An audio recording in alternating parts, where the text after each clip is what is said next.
Bueno, muy buenas noches para todos. Hoy es jueves, como todos los jueves estudiamos la palabra, libro a libro, capítulo a capítulo y verso a verso, tratándole la vuelta completa a toda la palabra de Dios, despacio, meditando en ella y tratando de entender mejor el propósito de Dios y todo lo que Él quiere para nosotros. Así de que hoy tenemos Hebreos 7 y en ese caminar hacemos un breve repaso rápido de Hebreos. Se le atribuye a Pablo, algunos otros no, pero de todas formas sí fue inspirado por algún discípulo de Pablo y fue escrito para los judíos que se estaban convirtiendo al cristianismo, pero que se asustaron por todos los problemas de persecución y comenzaron a volverse al judaísmo, a las prácticas, a las obras, a los ritos y todas estas cosas. Y el Hebreos hace una exhortación, luego da una parte como de doctrina, vuelve y da exhortación, doctrina, y va llevándonos por ese camino de mostrarnos la importancia y la grandeza de Jesús comparado con lo creado, con los ángeles, con Moisés, con los sacerdotes, con los reyes y con todo. O sea, Jesús por encima de cualquier persona o cosa creada, como ese mediador, como ese Dios con nosotros. Entonces sabemos que la palabra está siendo dada para los que se han ido, para los que están saliendo, para los que están en duda y para los que están firmes. Entonces cada vez que habla Hebreos, está hablando al grupo que está débil y que está volviéndose a las obras, y por otro lado está hablándole a los que están firmes. Ese es básicamente lo que está haciendo Pablo o el escritor de Hebreos. Entonces, con ese caminar, llegamos al capítulo 5, donde está hablando Hebreos sobre todo lo que tiene que ver con esa grandeza de Jesús.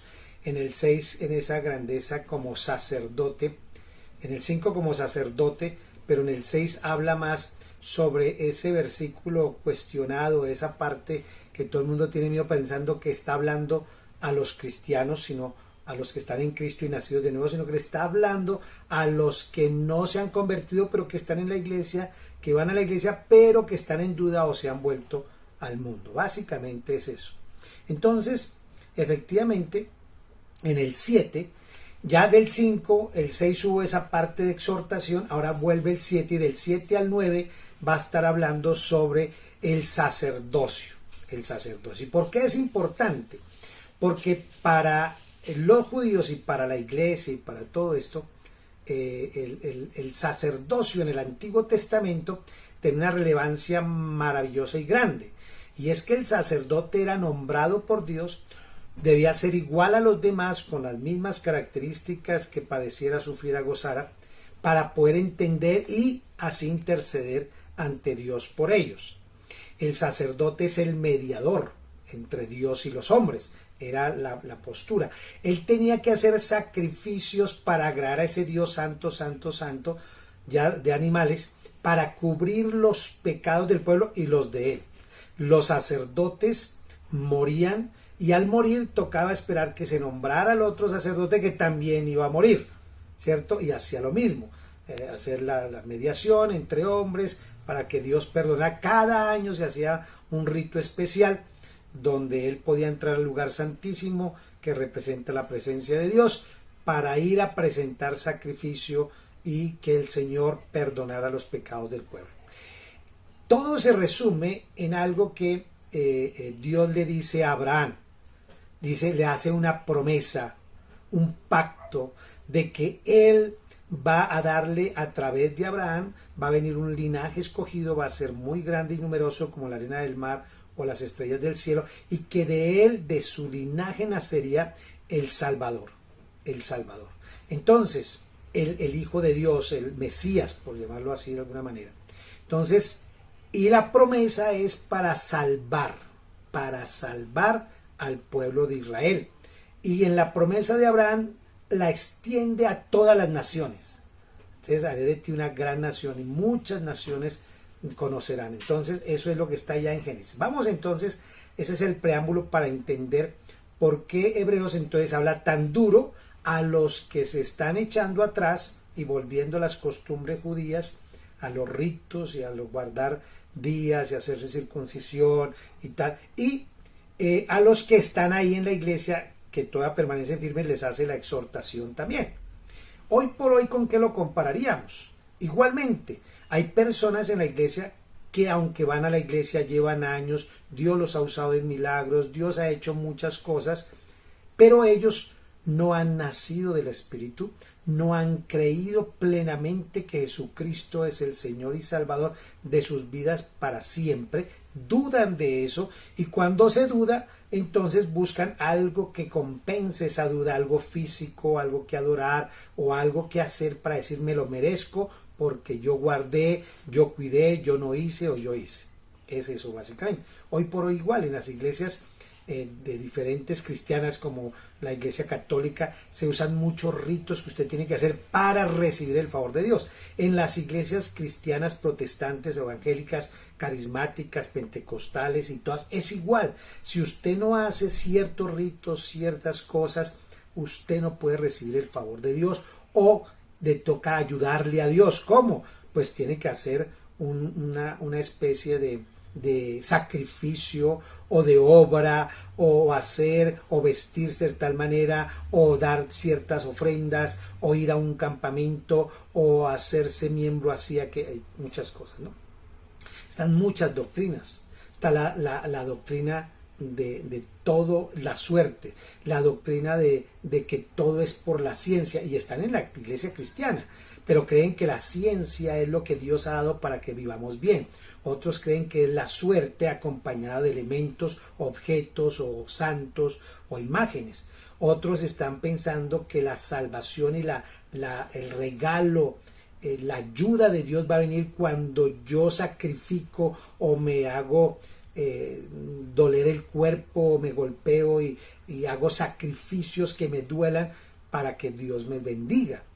Yo voy a hacer un sacrificio, voy a dejar esto, voy a dejar aquello, voy a latigarme, voy a subir una montaña, voy a ir en rodillas, voy a muchas cosas. Todo ese tipo de doctrinas que creen más en su capacidad, en lo que pueden hacer ellos y no en lo que ha hecho Dios, todas es la que está exhortando Hebreos en este caso. Y eso sucede hoy, ha sucedido cuando estaba Jesús y sigue sucediendo. Y va a seguir sucediendo. Por eso es importante volver a la palabra, volver al camino, volver a lo que es la esencia, texto a texto, capítulo a capítulo, libro a libro, para tener todo el complemento, guiados lógicamente por el Espíritu Santo, Jesús como único Señor y Salvador, ¿cierto? Que Dios es uno solo, compuesto de Padre, Hijo y Espíritu Santo. En eso creemos. Eso es lo que nos dice la palabra en su contexto general, que es la misión de Jesús, que es, ahora la estamos entendiendo en Hebreos, que es venir a reconciliarnos con Dios Padre, ¿cierto? Para hacer una gran familia. Eso es, de eso se trata. Entonces vamos a empezar ya con Hebreos 7, con este preámbulo un poquito largo, pero es necesario hacerlo para los que no han estado empiecen a entender y puedan comenzar desde el capítulo 1 y así vamos a estar mejor, ¿ok? Entonces dice la palabra de Dios, porque este Melquisedec, rey de Salem, sacerdote de Dios Altísimo, que salió a recibir a Abraham, que volvía de la derrota de los reyes, y le bendijo, a quien asimismo dio a Abraham los diezmos de todo, cuyo nombre significa primeramente rey de justicia y también rey de Salem, esto es, rey de paz, sin padre, ni madre, ni genealogía, que ni tiene principio ni tiene fin de vida, sino hecho semejante al Hijo de Dios, permanece sacerdote para siempre. Considerad pues cuán grande era este, a quien aún Abraham, el patriarca, dio diezmos de todo el botín.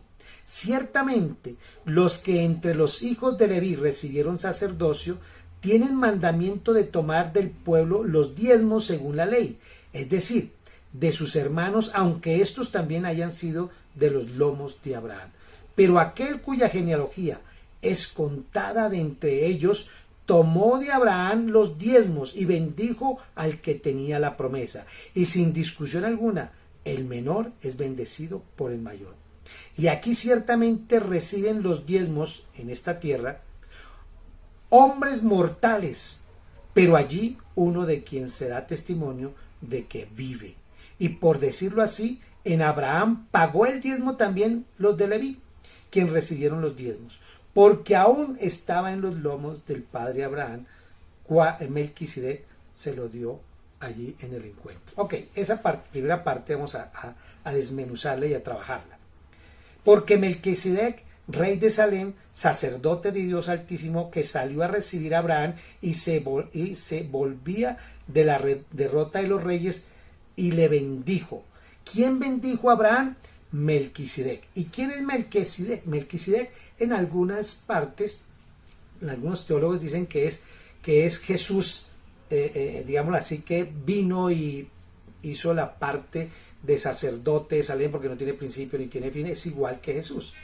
Otros dicen, no, es una forma de tipificar, o sea, él no es Jesús, pero tipifica a Jesús.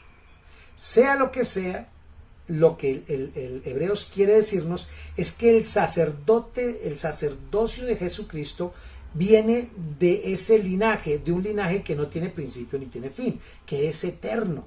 Eso es lo que quiere decir. Y que era tan valioso y tan importante que Abraham, al ver que él era rey, ¿rey de quién? De Salem, o sea, en ese momento rey de Jerusalén, rey de paz. Solamente Jesús es rey y es sacerdote. Tiene esas dos virtudes, esas dos cualidades, esos dos títulos, esos dos roles. Eso es lo que tiene Jesús. Nadie más los ha tenido, solamente él. Siempre hubieron reyes y sacerdotes, siempre. Pero los dos hacían su función. Aquí no. Aquí Melquisedec es rey y es sacerdote. Y este rey y sacerdote de Dios, dice, de Dios Altísimo, que recibe a Abraham después de que viene de derrotar a los reyes que se habían llevado a Lot. Y entonces, cuando Abraham lo ve, reconoce que él es un sacerdote, o sea, un mediador entre Dios y los hombres, reconoce que él es rey y reconoce que él es eterno. ¿Y qué hace Abraham para demostrar que realmente él es el sacerdote? Le da los diezmos de todo el botín. Le da los diezmos de todo el botín. Previo a eso, ya Melquisedec le había dado pan y vino. Pan y vino, eso lo vimos en el capítulo 5. Entonces, Melquisedec, que reconoce a Abraham como el hombre de la promesa que Dios le había dado para que por medio de él fueran salvos toda la tierra. Eso es lo que quiere decir, comenzando por Israel. Y él entonces lo bendice y le da pan y vino, diciendo que a futuro el pan y el vino eran el símbolo del nuevo pacto, Ahora, el 2 de Hebreos 7, queda claro que ya sabemos quién es Melquisedec, no nos vamos a poner a discutir si era Jesús, si no era Jesús, si era una representación, si era lo que sea. Lo que quiere decir es que es un sacerdote de linaje divino, no es humano, básicamente. Y de ese linaje viene, es el linaje del sacerdocio, es la herencia del sacerdocio de Jesús, a quien asimismo dio Abraham los diezmos de todo, cuyo nombre significa primeramente rey. ¿Rey de qué? De justicia. ¿Quién es nuestro rey de justicia? Jesucristo. Vea que es del mismo linaje. Rey quiere decir gobernante. Rey quiere decir que administra, que es el que manda, quita y pone. El rey es ante quienes todos se postran. ¿Se me entiende? Por eso él es rey. Y luego entonces también rey no solamente de justicia, sino que es un rey también de Salem. Salem es de Jerusalén. ¿Por qué es tan importante esto? Porque Jerusalén se va a convertir entonces en la capital terrenal donde Jesús iba a nacer, donde Jesús iba a morir, donde iba a morir, donde iba a ser todo el epicentro de la salvación de los seres humanos. Esto es rey de paz. Recuerde que Jesús es nuestro rey de paz. Dice por eso él, mi paz os doy, mi paz os dejo. Yo no la da como el mundo la daría. La paz que yo doy sobrepasa todo entendimiento. ¿Y por qué esa paz de Dios que nos da Jesús, perdón, es tan diferente? Porque la paz que nos da el mundo nos da paz por unos días, por un momento, nos da paz por un tiempito. Pero la paz de Jesús es una paz que es permanente, eternamente y para siempre desde que lo recibimos. Pero esa paz, ¿en qué consiste? En tener de pronto salud, economía. No, la paz que recibimos es que perdimos la paz cuando Adán y Eva pecaron, perdimos la paz, o sea, nos desconectamos del Creador, de Dios. Y al venir Jesús, lo que hizo como sacerdote fue volvernos a conectar con el Padre. Esa es la paz, que tenemos paz para con Dios. O sea, ¿qué quiere decir? Cuando no hay paz es porque yo debo algo. Debo una plata, no tengo paz porque debo una plata a mi papá, al banco. En este caso no teníamos paz porque le debíamos a Dios, porque estábamos en pecados y en delitos. Ahora Jesús viene, muere, paga por nuestros pecados. Dios acepta ese pago y nos reconcilia con Él. O sea que ya tenemos paz porque no le estamos debiendo nada al Padre. Tú estás en paz con Dios porque no debes nada. Jesús pagó todo. Esa es la clave. ¿Ok?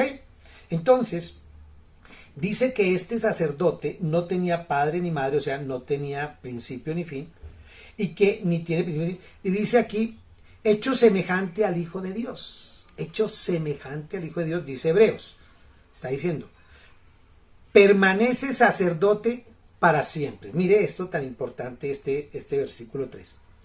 Si este sacerdote, que es Jesús, que cumplió con todos los requisitos para poder ser el mediador entre Dios y los hombres, si Él salva a alguien, los sacerdotes del Antiguo Testamento salvaban a alguien por un sacrificio que hacían de un ternerito, un corderito, y ese sacrificio duraba un año.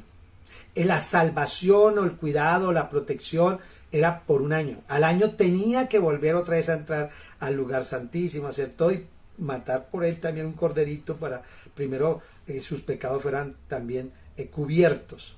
¿Ok? En la antigüedad los pecados eran cubiertos con la sangre del corderito. Cubiertos, no quitados.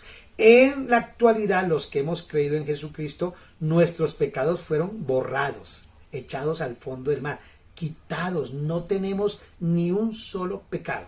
¿Por qué? Porque Cristo Jesús, por su sacrificio, pagando, entonces no tener pecado es no debemos nada. Claro, nosotros fallamos, pero no debemos, cuando fallamos no le debemos a Dios nada, porque Jesús ya pagó. Pero lógicamente que las consecuencias humanas sí las recibimos. Si usted roba a alguien, ante Dios no debe nada, pero ante el juez de acá o el policía sí debe, inmediatamente lo coge, va para la cárcel o lo que sea. ¿Entienden eso, no? O sea, es ante Dios que no debemos nada y tenemos paz para con Él. Entonces, como el sacerdote duraba un año, pues hasta ahí otra vez volvía a comenzar todo, la salvación duraba un año. Ahora, Jesús muere una vez y para siempre, dice ahí en Hebreos 9, una vez y para siempre.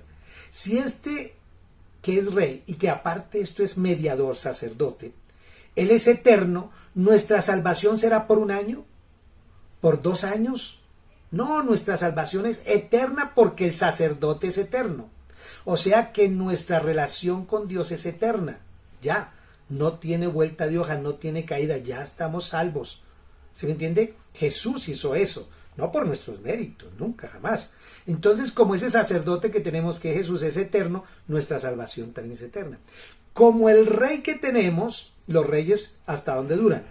El sacerdote duraba el sacrificio un año y era un año, pero moría a los 30, 40, 80 años, póngale, hasta ahí llegaba. Y tenían que nombrar otro y tenía que ser del linaje que fuera del linaje de los sacerdotes. ¿Sí me entiende? No, tenían que ser de Aarón, de la tribu de Aarón, no podía ser de otro. Esa era la dificultad.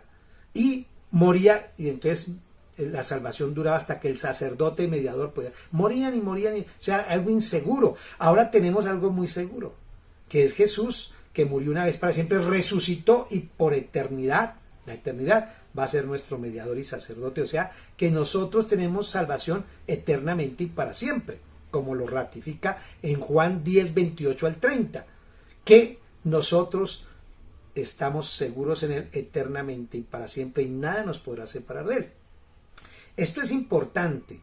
Por eso Hebreos está haciendo una comparación entre el Antiguo Testamento, la antigua ley y el nuevo pacto. Mire, los pactos son eternos. Las leyes son modificables. Se pueden quitar, se pueden poner, se pueden modificar. Pero los pactos no. El pacto que Dios hizo sigue siendo el mismo que le hizo a Abraham. En ti serán benditas o salvas todas las naciones de la tierra. ¿Sí? Esa es la clave. Solamente que comenzó con el pueblo de Israel para que entendieran que era imposible ser salvos por medio de cumplir normas y leyes, sino que era necesario que viniera un Salvador. La ley es para que, santa, pura, la ley es perfecta, pero era para que entendiéramos que es imposible ser salvos por cumplir, porque ningún ser humano puede cumplirlas. Que era necesario entonces anhelar y esperar al Mesías. Esa es la clave. Y Hebreos entonces está haciendo la comparación entre un sacerdote humano que muere o que cada año tiene que hacer sacrificios a un sacerdote que hace un solo sacrificio eternamente y para siempre y que nos reconcilia con Dios por toda la eternidad. ¿Sí? ¿Sí captan eso? Por eso es importante entender que es sacerdote de Dios para siempre, el Hijo, la simiente. 4.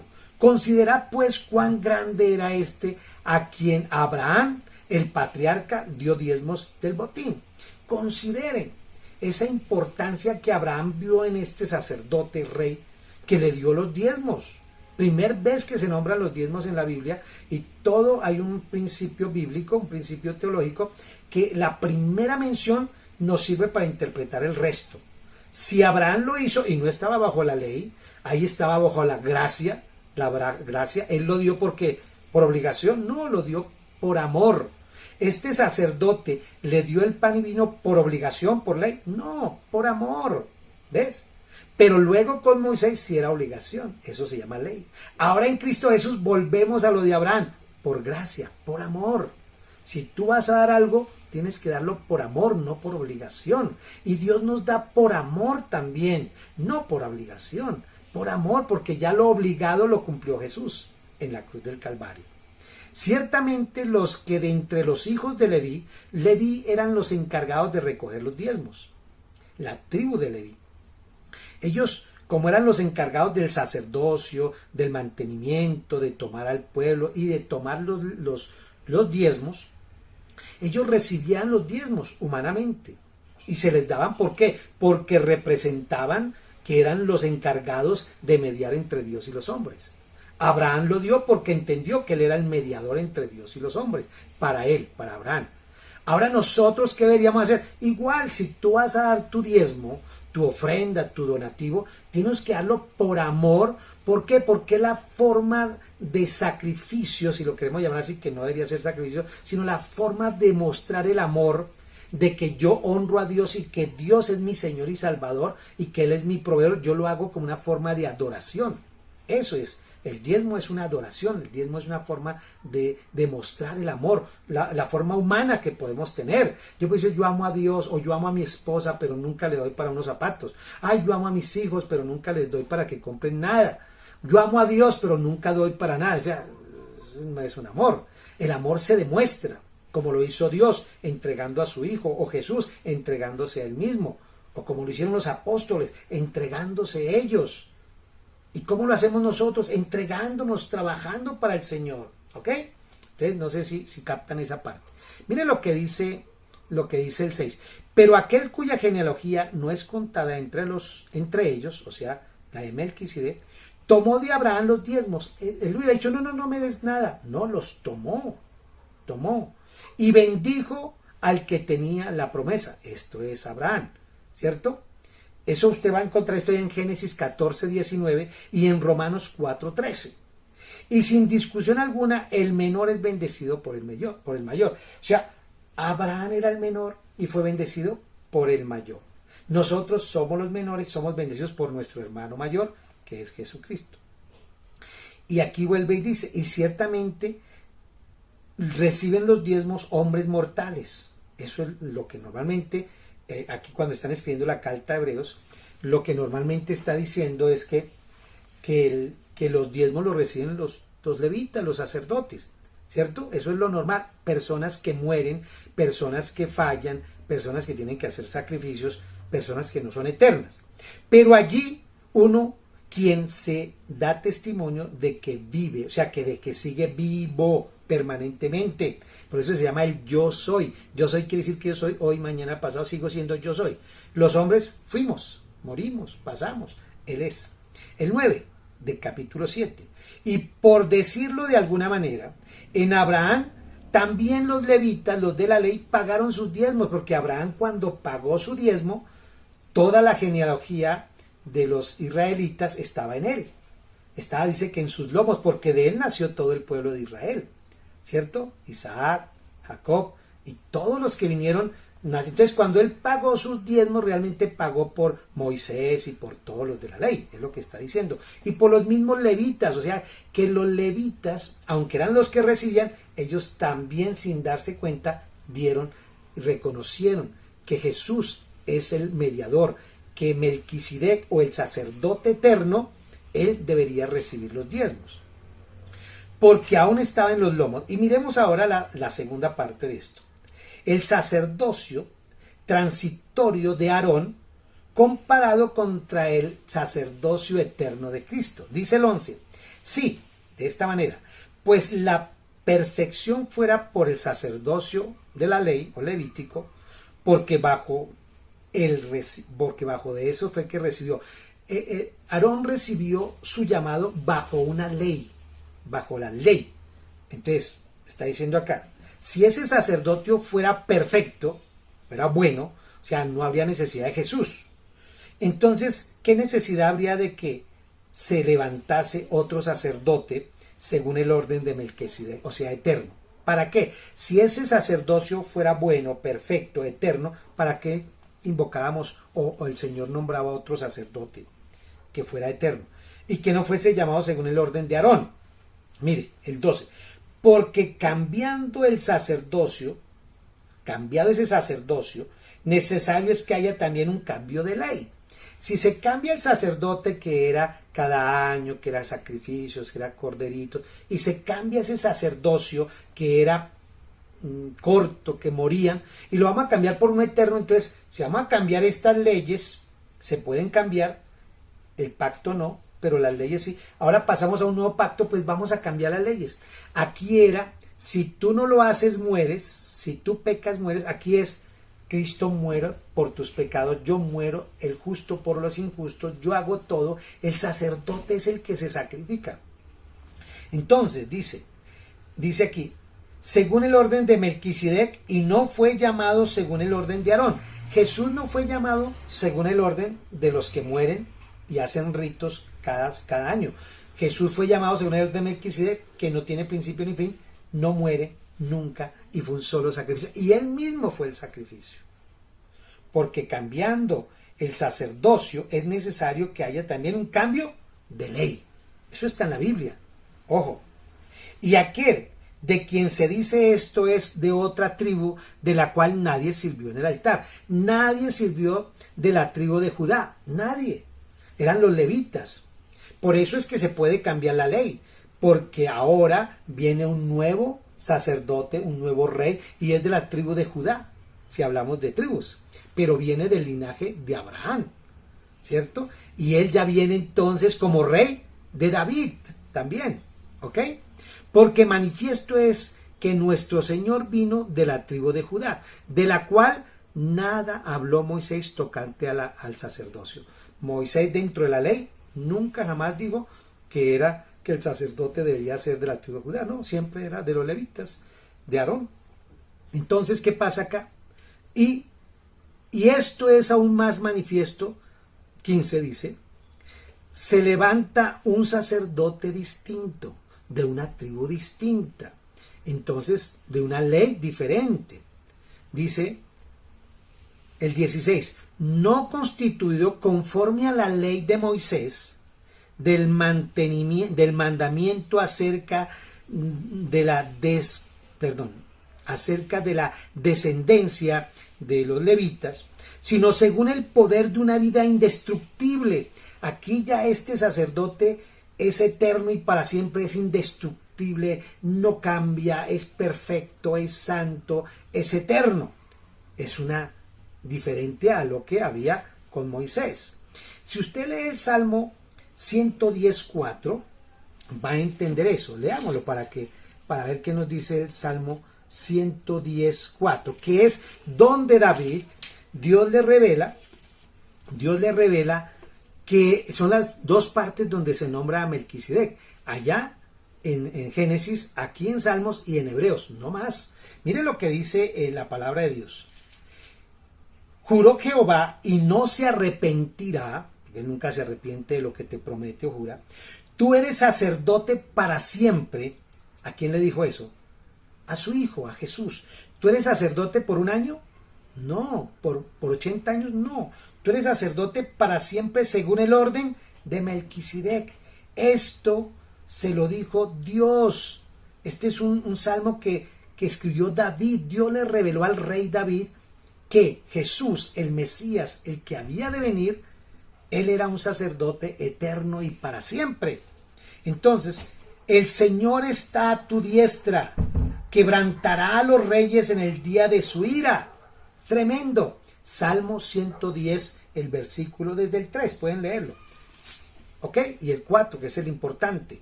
Esa parte es muy valiosa.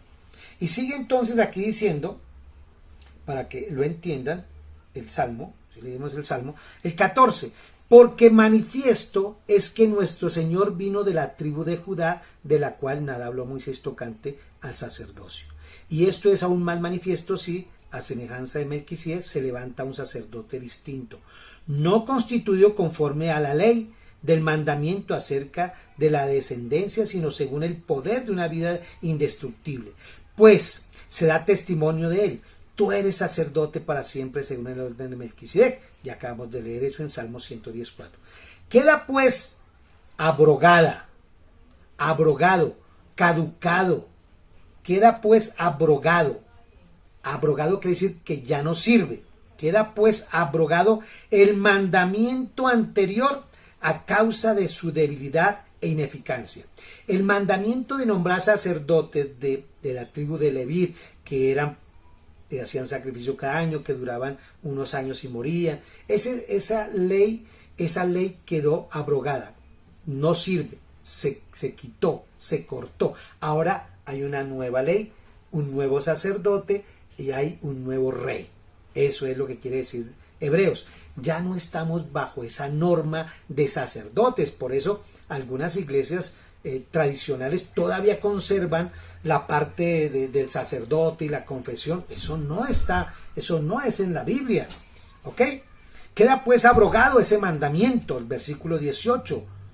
¿Por qué? Anterior a causa de la debilidad. Es muy débil, no es eterno, es gente débil, muere, hay que hacer sacrificios cada año. No. Entonces, el 19, pues nada perfeccionó a esa ley, nada la perfeccionó. Por el contrario, cada vez la gente pecaba más y pecaba más. Y de la introducción de una mejor esperanza, por lo cual nos acercamos a Dios. Mire la tercera parte, la eficacia superior del sacerdocio de Cristo. Esta es la parte que nos interesa. Entonces dice el versículo 20, y esto no fue hecho sin juramento. O sea, esta parte de nombrar un nuevo sacerdote eternamente y para siempre, no fue algo así sin juramento, no. Hay que hacer un pacto. Ese pacto lo hizo el mismo Dios. Mire lo que dice el 21. Porque los otros, o sea, los de la ley de Moisés, sin juramento fueron hechos sacerdotes, solamente porque eran hijo del hijo del hijo del hijo del hijo. Pero Jesucristo, el Hijo de Dios, el que viene de la orden de Melquisedec, que es eterno, fue con el juramento del que le dijo así. Juró el Señor. ¿Juró quién? El Señor, Dios eterno. Y no se arrepentirá. Aunque Dios no necesita jurar. Pero jura ¿por qué? Por nosotros, porque nosotros dudamos de Jesús, dudamos de Dios, dudamos. Entonces, como nosotros dudamos, Dios dijo, voy a jurar. ¿Qué quiere decir eso? Que si yo llego a mentir, debo morir. Imagínate lo que hace Dios por amor a nosotros, solamente para que nosotros creamos. Dijo el Señor, no se arrepentirá. Tú eres sacerdote para siempre según el orden de Melquisedec. Eso que está en el Salmo 110:4 es una promesa juramentada por el mismo Dios, aunque Él no necesitaba jurar porque Él sabe que Él va a cumplir, pero lo hace por ti y por mí, porque nosotros dudamos. Satanás nos envía la duda. Por tanto, Jesús es hecho fiador de un mejor pacto. Jesús es el fiador, el que puso todo, ¿cierto? El fiador es el que yo respaldo eso. Dios lo jura y Jesús lo respalda. ¿Se acuerdan cuando uno lo embargan? ¿Quién lo mandó a firmar ahí de fiador? Pues también lleva el bulto. Pues aquí Jesús dijo, yo también me meto en esa. No hay problema, yo los amo también y yo quiero ser el fiador. ¿Él es fiador de qué? ¿Del viejo pacto? ¿Del que era un sacerdote que moría y que hacía sacrificios? No, aquí dice, este sacerdote es fiador de un mejor pacto. Eso lo vas a encontrar, ahorita lo vamos a ver más, lo del pacto lo vamos a profundizar en Hebreos 8. En el 9 y en el 12 sigue hablando de ese mejor pacto. Por eso Jesús dijo, esta es la copa, dando la cena, esta es la copa de un nuevo pacto. Esta copa representa el nuevo pacto que Dios hace con los hombres por medio de Jesucristo. Entonces mire lo que dice el 23 del capítulo 7 de Hebreos. Y los otros sacerdotes llegaron a ser muchos, eran muchos, miles de sacerdotes, debido a que por la muerte no podían continuar. Ellos no eran eternos, o sea que la salvación de las personas no era eterna, sino por el ratito que vivían los sacerdotes o por el sacrificio. Mas este, que es Jesucristo, el Hijo de Dios, el que fue a la cruz, pagó por tus pecados, por los míos, llevó todos los pecados en su cuerpo, murió y resucitó, y juntamente con él fuimos clavados, morimos y resucitamos. Este, Jesús, por cuanto permanece para siempre, tiene un sacerdocio inmutable. Inmutable quiere decir que nunca acaba, nunca se deteriora, nunca se desgasta, nunca muere. Ese es, y si Él tiene un sacerdocio inmutable, eterno, nosotros tenemos un sacerdote eterno, inmutable y para siempre. O sea que nosotros tenemos salvación para siempre. ¡Aleluya! ¡Qué hermoso es esto! Este, por cuanto permanece para siempre, entonces, tiene un sacerdocio eterno, inmutable, que no cambia. Por lo cual puede también salvar, ¿qué? Mire esta palabra, el capítulo 7, el versículo 25, subráyelo. ¿Por cuánto tiempo puede salvar este sacerdote, este nuevo pacto, este nuevo orden, esta nueva ley que es por amor? La ley del amor, la otra es la ley del castigo. Aquí en esta ley del amor dice, por lo cual puede también salvar permanentemente. ¿Cómo puede salvar Jesús? ¿Por un rato, por un año, por 6 meses, hasta que usted peque, hasta que usted se equivoque, hasta que usted se canse? No, mire lo que dice, por lo cual puede también salvar perpetuamente a los que por él se acerquen a Dios, viviendo siempre para interceder por nosotros. Él está intercediendo todos los días por nosotros, increíble, y si interviene todos los días por nosotros y es eterno, pues nuestra salvación o nuestro perdón es eterno. Tremendo. Tú lo puedes confirmar allá en Romanos 8:34. Romanos 8:1 dice, ninguna condenación hay para los que estamos en Cristo Jesús. O sea, para los que tenemos como sacerdote a Jesús. Ninguna condenación. Dice, porque por tal sumo sacerdote nos convenía, no el otro que se moría o era por un año y un sacrificio y ya, y otra vez, ay, ¿ahora qué hago? Nos convenía este nuevo sacerdote porque es eterno, pagó, sufrió, se sacrificó y hizo un pacto nuevo y es eterno y nosotros estamos con él. Dice que nosotros estamos con él juntamente sentados en lugares celestiales eternamente y para siempre. Porque tal sumo sacerdote nos convenía, estamos en el versículo 26. Santo, ¿cómo era este sacerdote? ¿Cómo era el otro sacerdote? ¿Era santo? No, ese era pecador, por eso tenía que hacer sacrificios por él. Inocente, los otros eran inocentes, no culpables totalmente, porque eran conscientes de su pecado. ¿Cómo es este sacerdote nuestro Jesús? Sin mancha, esos otros que manchados parecían dálmatas. Apartado de los pecadores, este era apartado de los pecadores. ¿Qué más tenía este sacerdote comparándolo con los anteriores? Sin mancha, apartado de los pecadores y hecho más sublime que los cielos. más sublime. Los cielos son sublimes y Él es más sublime. ¿Sabe por qué? Porque Él los creó. Así es nuestro sacerdote. ¿Nos conviene ese sacerdote o nos conviene el otro? ¿O nos conviene el que nos confiesa ahí por un ratito y al otro día otra vez estamos, como le pasaba a Martín Lutero, que él entraba al confesionario y cuando salía ya le llegó un pensamiento y otra vez se volvía a confesarse y así se la pasaba? Eso no es, porque él, cuando entendió que la salvación era por gracia y no por obras, descansó. ¿Ok? Muy bien. Dice el 27 de Hebreos 7, que no tiene necesidad cada día, como esos otros del Antiguo Testamento, de ofrecer primero sacrificios por sus propios pecados, ¿sí? Que esos eran pecadores, y luego por los del pueblo, porque esto lo hizo una vez para siempre, una sola vez y para siempre. Jesús hizo el sacrificio.